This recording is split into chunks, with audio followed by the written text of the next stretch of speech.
नमस्कार। आज हम लोग चलते हैं पीयूष ग्रंथि और पीयूष ग्रंथि से संबंधित जो भी सिक्रीशन होता है, जो स्रावण होता है, जो हार्मोन्स के का बनना होता है, उसके बारे में हम लोग देखते हैं कि पीयूष ग्रंथि क्या है और पीयूष ग्रंथि से क्या-क्या सिक्रीशन होता है, कौन-कौन से उससे हार्मोन सिक्रीशन होते हैं, क्या-क्या हार्मोन में वो सहायक होता है। आज हम लोग चलते हैं पीयूष ग्रंथि के बारे में देखना है। तो पीयूष ग्रंथि को देखते हैं, ये पिट्यूटरी ग्लैंड होती है। पिट्यूटरी ग्लैंड को देखा जाए तो इसको अन्य नाम से भी जाना जाता है। उसका एक अन्य नाम भी है जिसको मास्टर ग्रंथि भी बोलते हैं, यानी कि इसका एक और नाम है जिसे मास्टर ग्रंथि बोलते हैं और उसके साथ ही साथ एक और नाम से जाना जाता है हाइपोफाइसिस सेरेब्राई। हाइपोफाइसिस सेरेब्राई के नाम से भी इसे जाना जाता है। यानी कि अगर मैं ये बताऊं कि पीयूष ग्रंथि को अगर आयोग क्वेश्चन बनाता है तो उसका 2 क्वेश्चन बना देगा इसमें कि इसके और भी नाम से जाना जाता है। कौन से नाम है दे देगा, ए और बी सी डी करके, और दो क्वेश्चन उसका विकल्प दे देगा जिसमें कहेगा मास्टर ग्रंथि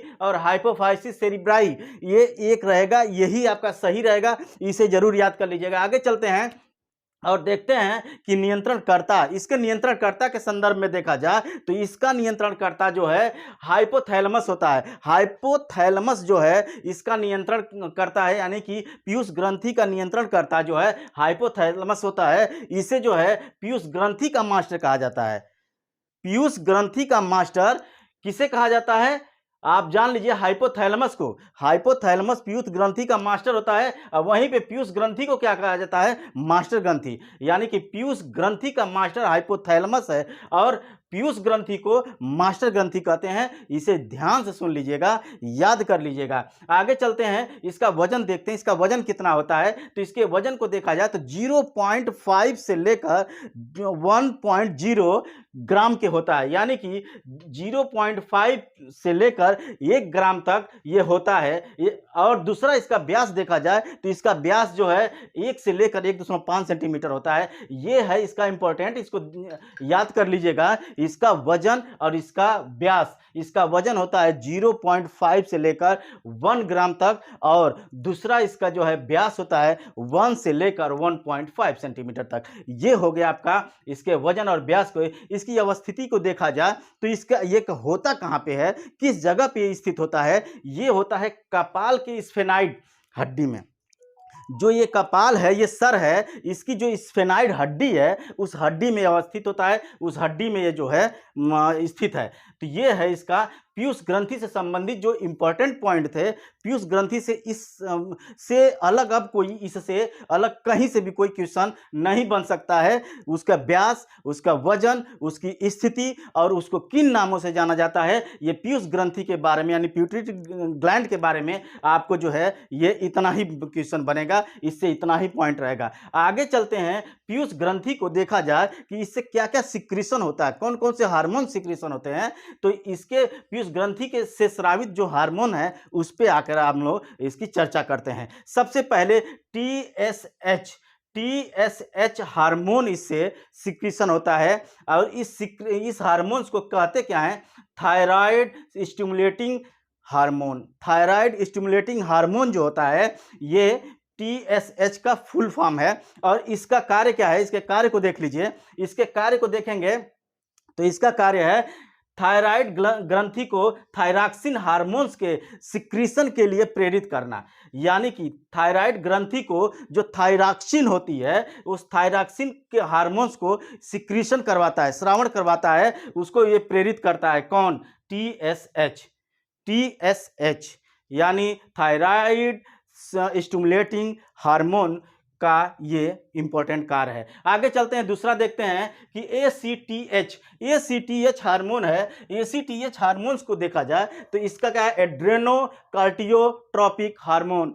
एड्रीनोकार्टियोट्रोपिक हार्मोन एसीटीएच, इसका इंपॉर्टेंट जो कार्य है ये देखिए, एड्रीनल कार्टेक्स से होने वाले स्राव का नियंत्रण करता है। एड्रीनल कार्टेक्स से जो भी सिक्रीशन होता है उस सिक्रीशन का नियंत्रण करना इसका काम होता है एसीटीएच।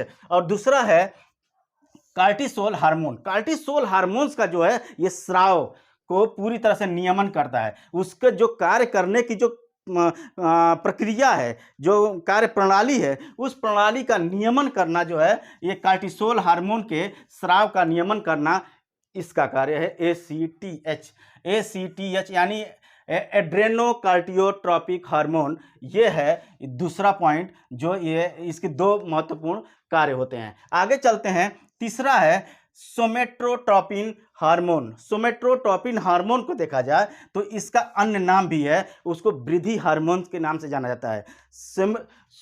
सोमेट्रोट्रोपिन हार्मोन जो है इसका दूसरा नाम वृद्धि हार्मोन भी है, और वृद्धि हार्मोन का कार्य देखा जाए तो शरीर की जो वृद्धि होती है उस वृद्धि को नियंत्रण करता है कौन?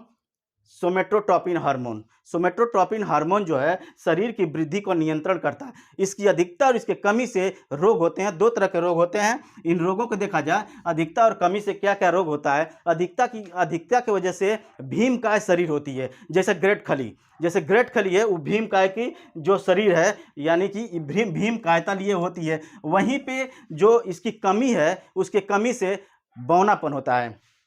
फिर से देखें कि सोमेट्रोट्रोपिन जो हार्मोन है इसके ये टोटल जो है, आप प्रतियोगी परीक्षाओं में पूछेगा कि सोमेट्रोट्रोपिन जो हार्मोन है इससे क्या होता है, एक या फिर ये पूछ देगा कि वृद्धि हार्मोन कौन होता है, वृद्धि हार्मोन कौन है, तो ये आपका जवाब सोमेट्रोट्रोपिन होगा। फिर अगर पूछ दे कि इससे इसकी अधिकता से कौन सा रोग होगा और इसकी कमी से कौन सा रोग होगा, तो अधिकता से भीमकाय शरीर हो जाती है और कमी से आपका बौनापन हो जाता है। ये है इसका सोमेट्रोट्रोपिन हार्मोन का कार्य। आगे देखते हैं, ये टोटल जो है पीयूष ग्रंथि में ही पाया जाता है, ये पीयूष ग्रंथि का सिक्रेशन है। एलटीएच हार्मोन को देखा जाए, ल्यूटियोट्रोपिक हार्मोन को देखा जाए, एलटीएच हार्मोन, तो इसका अन्य नाम भी है दुग्ध जनन हार्मोन। और इसका कार्य देखें, दुग्ध जनन का हार्मोन का समझ सकते हैं, जब शिशु जब पैदा होता है तो उसको दूध की जो है प्रक्रिया जो कार्य प्रणाली है एलटीएच के ही माध्यम से होती है, एलटीएच हार्मोन का ही कार्य होता है। तो ये दुग्ध जनन हार्मोन है कौन? एलटीएच, और इसका कार्य होता है शिशु हेतु स्तनों से दूध का सिक्रीशन करवाना। जब शिशु हेतु जो दूध चाहिए उसके स्तनों से, उसकी माँ के स्तनों से जो है सिक्रीशन करवाना, इसी का कार्य होता है एलटीएच का, कि उनकी माँ मतलब शिशु के लिए दुग्ध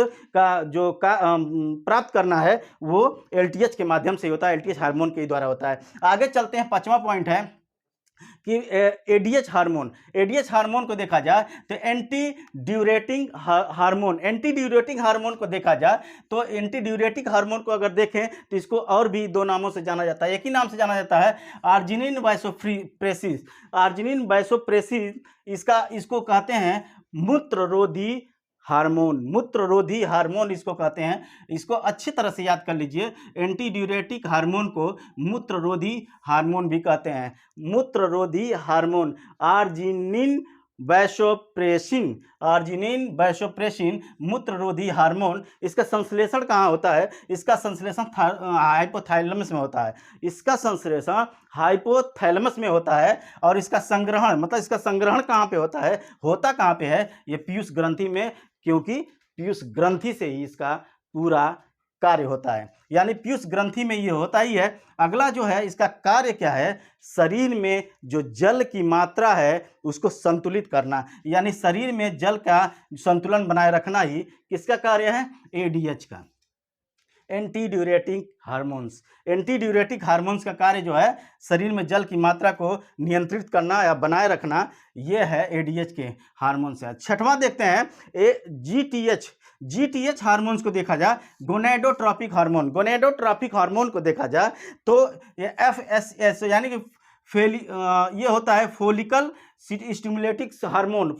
स्टिमुलेटिक हार्मोन जो है ये है। इसको अगर समझा जाए तो ये करता क्या है कि वृषण में शुक्राणु जनन सहायक होता है। जो वृषण होता है जो पुरुष में वृषण होता है उसमें शुक्राणु का जो है शुक्राणु जनन के लिए ये सहायक होता है। कौन?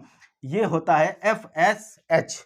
आगे चलते हैं, दूसरा होता है अंडाशय में फॉलिकल की वृद्धि में मदद। जो अंडाशय होता है उसमें फॉलिकल जो होती है उसकी वृद्धि में मदद करता है कौन? यही एफएसएच, ये गोनेडो।